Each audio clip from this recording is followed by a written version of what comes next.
Hi, before I start in today's presentation, I would like to do some shameless self-promotion.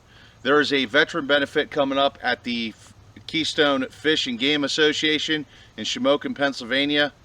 It is a benefit for the Northumberland County Veterans Association. It helps with the emergency fund. There's going to be things such as a trap shooting tournament, youth shooting tournament, as well as there's going to be different types of displays, Chinese auction, food, etc. So come on in, check that out. I will also be there doing a public appearance with a display set up, and I'll be discussing different types of guns, ammunition, and etc. So come on over, check that out. That is October 8th, 2023. And like I said, that is the Keystone Fish and Game Association in Shamokin, Pennsylvania. Anyway, folks, let's get to the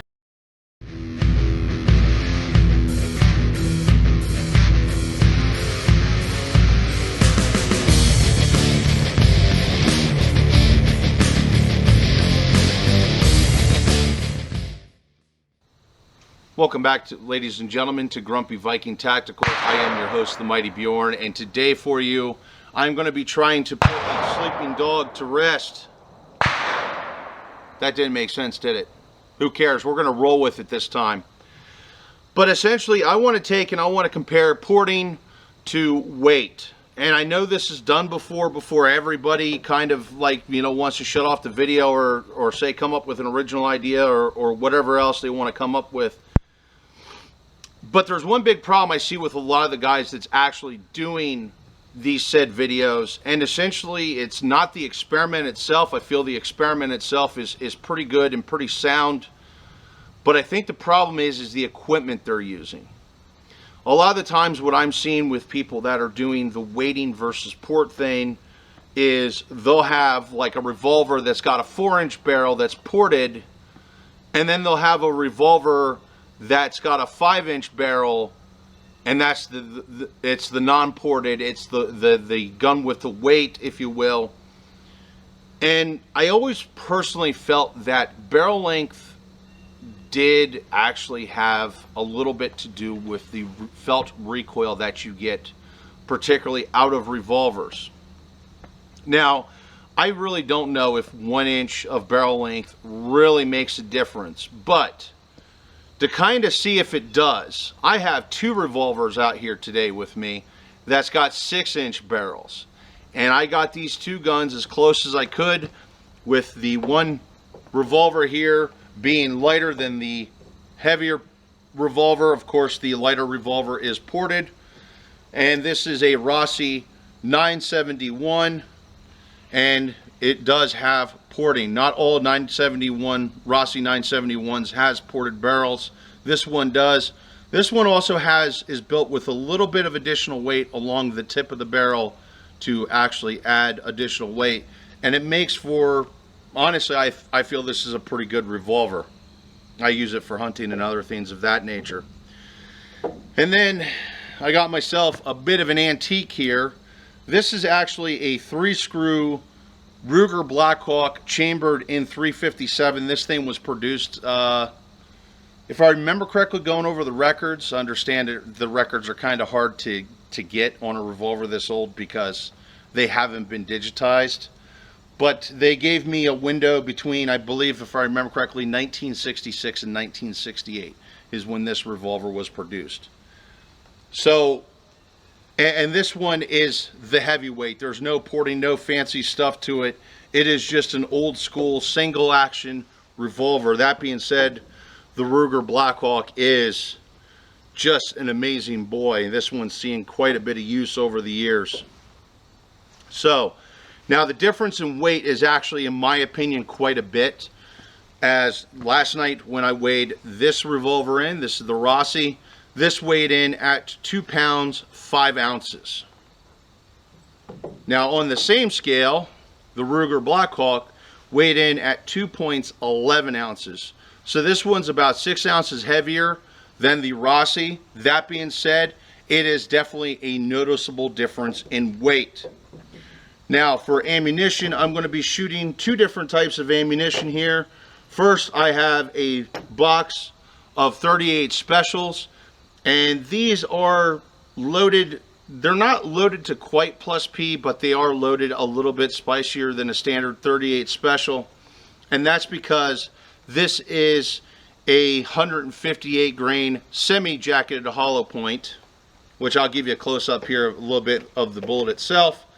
And then I have 357 Magnum jacketed hollow points from Fiocchi, and this is also 158 grain hollow points. So let's take and what I will do is I will do a close-up of the ammo so you can see what I'm talking about, because I've heard people just call these hollow points. I've heard them called semi-jacketed hollow points, but let's give you a close-up here of these hand loads versus the 357 Magnum factory loads, and then things of that nature. We'll get rolling from there when it comes to the shooting.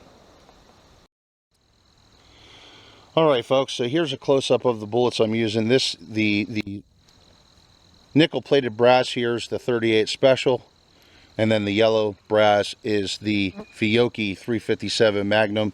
And as you can see here with the 357 Magnum, this is a fully jacketed hollow point. It's jacketed all the way up to the tip and even goes a little in front of the tip itself. There's even ones, the Fiocchi doesn't make these as far as I'm aware, but like Gold Dot, where the jacket actually is even inside the hollow point itself. And then this is what I was saying about this being a semi-jacketed hollow point. The hollow point, or the jacket, only goes halfway up the bullet, leaving the tip of the lead completely exposed. And honestly, when it comes to these two bullets, I think, personally I feel that these expand really well, but I feel these expand even better, that having only half the jacket leads to extremely good performance when it comes to expansion. But that's what I mean by a semi-jacketed hollow point, that it's only got a half a jacket compared to having a jacket all the way up the tip. Anyway folks, now I'm going to set up some targets here and we're going to get on with our demonstration. Okay, so right now I'm out here.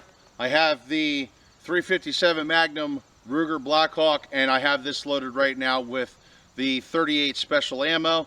And what I want to start with is seeing if the weight versus porting makes a difference versus 38, or if I could see if there's a difference in 38. And essentially I'm just going to have to do this by feel to see what it feels like for me. Get my ear on.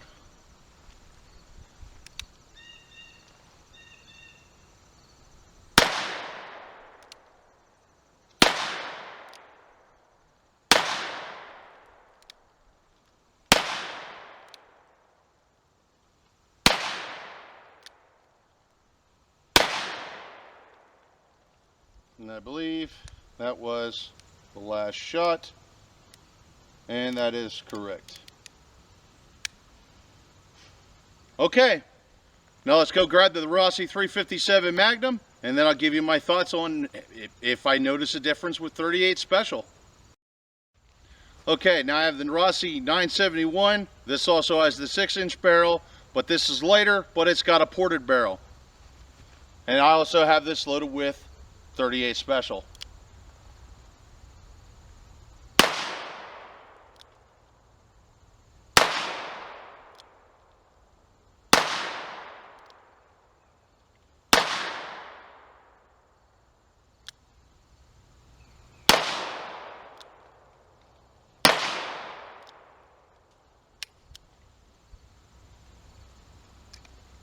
Okay.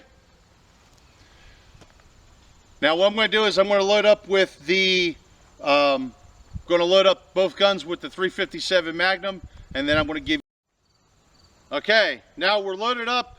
Got the Rossi 971 here. Once again, this is the ported gun. That's lighter weight, and I am loaded with the Fiocchi 357 Magnum. Let's give this a shot and see what we get.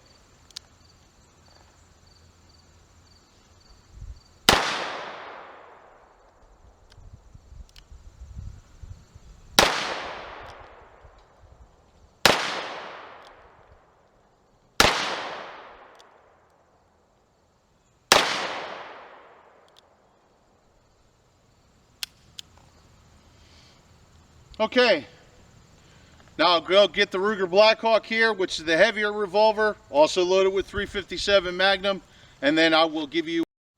Okay, now I got the Ruger Blackhawk 6-inch barrel loaded with 357 Magnum. Let's give this a shot and then I'll give you the conclusion.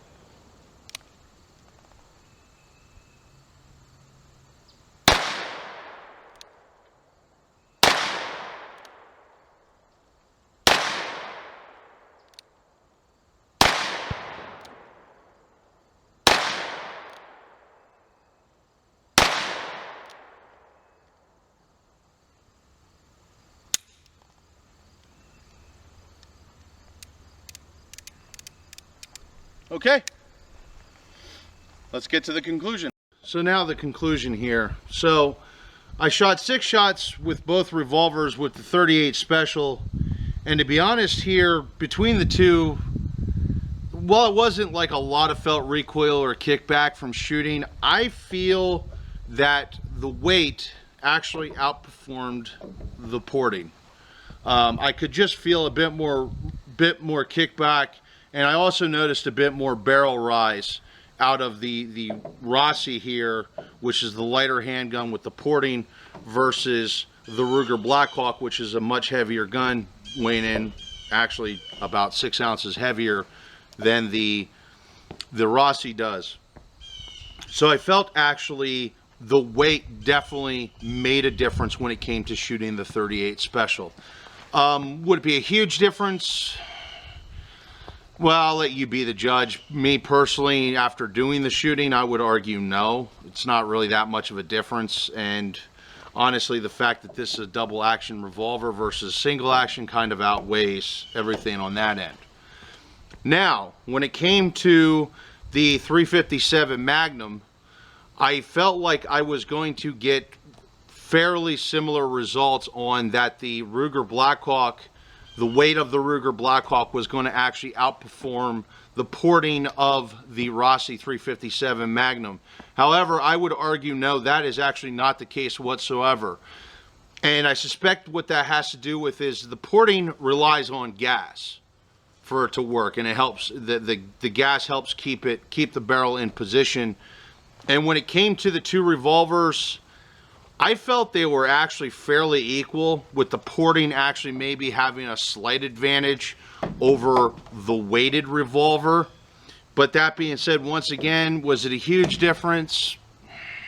I'll let you be the judge, but in my opinion, no, once again, it wasn't a huge difference. But it was interesting, in my opinion, for me actually doing the test here, to get two different results based on what type of ammunition I'm shooting out of what revolver.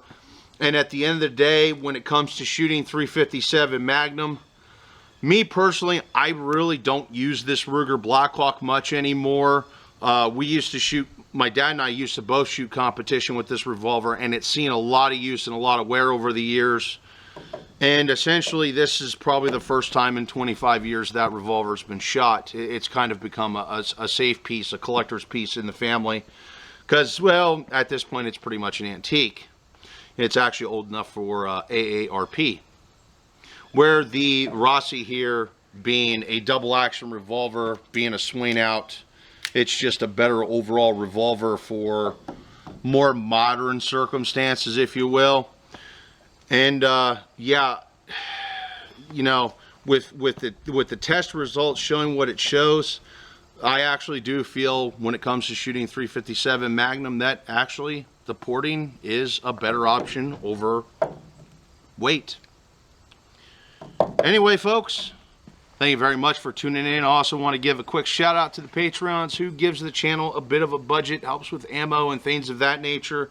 Ammunition is not cheap, folks, especially when it comes to stuff like 7mm Remington Magnum and 357 Magnum, or even the good old 45 ACP, God's caliber.